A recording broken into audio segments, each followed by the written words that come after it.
Okay, so first of all, your latest album, what's kind of the main idea behind that? Where did you pull inspiration in songwriting? Yeah, well, this album, it's actually called Everything I Need. Everything I Need, I'm sorry. That's totally fine. Through Me is one of my singles on there. Okay. So the theme kind of throughout the project is I really want people to just come, like, be reminded that, every single one of us has desires and longings in our heart, whether that's for a family or for a new job or for better relationships or whatever it is. It could be any number of things. But ultimately, God is the only one who can satisfy any of those longings. Whether it's, somebody who just that has never had a father and they want one really bad. I had a friend in my life who grew up without a dad, and actually there's a song on the project that I wrote about her, and watching her learn how to see God as her dad, like her very literal dad, and that's just my heartbeat behind what I do, is that people will see that God is the ultimate thing that all of us need, and we can spend hours and hours and days seeking after things that will satisfy us in these broken places of our heart. But when it comes down to it, even if you had all those things, you'd still be a broken person and you'd still need God to fill the void. So the project's theme is kind of that, like, just a refocusing and remembering that God is everything that we need. So which song from the album means the most to you personally, and why? Oh. And if so, could you share the story behind that? Yeah. Well, there's a song on the album that's called Forever Faithful. And it's a song that I wrote about some friends of my family's, and they were going through a really hard time. Just their whole world was being turned upside down, and it completely turned my world upside down, because I didn't see or understand how the things that were happening to them could be happening. And I just remember questioning God about it, and in my own life, just saying, what does that mean for me, And I just remember sitting down and just saying, I'm gonna write this song for them.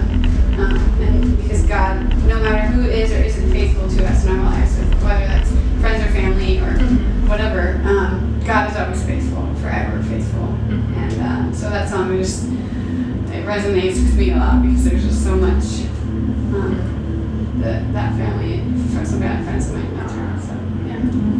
Growing up as a Christian, but as a teen, did you ever feel like that made you kind of different or an outsider, like you had to stand on your own? And if so, how did you handle that? And what would you suggest to other teens who might feel that way? Yeah, right. Well, I grew up in Christian school through the end of 6th grade, and then I switched to public school because I was really involved in athletics. So, and they just didn't have programs in Christian school. So I switched over, and from a young age, I've had a passion for the gospel and just sharing Jesus with my friends.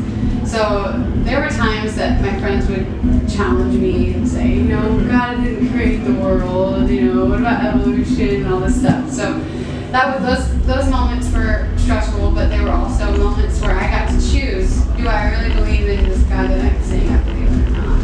And although it was nerve-wracking and I would, get scared sometimes, it was a really good time for me. So on the flip side, my brother and I would kind of took all of that by the horns in a way and said, we're gonna make a stand in our school, and we're going to start a prayer group. So every morning before school, all throughout high school, we prayed in the Performing Arts Center, and we invited anybody who wanted to come, and so that created an opportunity not just for us to give our voice, but for all those who wanted to be known as a Christian but might be afraid to make that stand.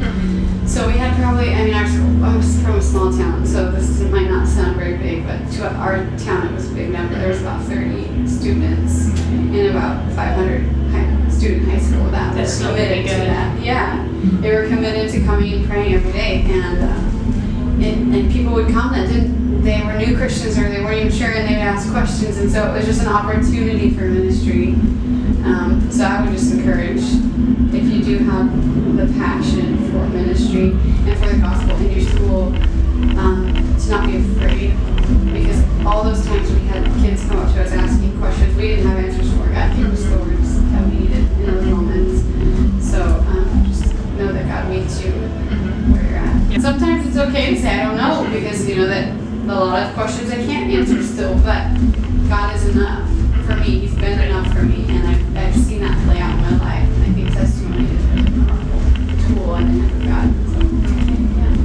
What has God been teaching you personally recently as an artist?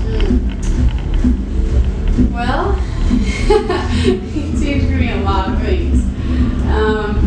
But he's currently been teaching me, and he probably forever will be teaching me how to just trust him with the future of the ministry, with the things that are going on in my personal life, and how that will all work out. You know, sometimes it just doesn't make sense, but he is God, and when you remember that he created the world, and he created me, and he created you, and he knows everything around me more intimately than I do, then it's easier for me to say, okay, God, I'm not going to worry about where the money for the next project is going to come from, or you know, who's going to be in my band if there's, you know, if somebody leaves, because those are stressful realities for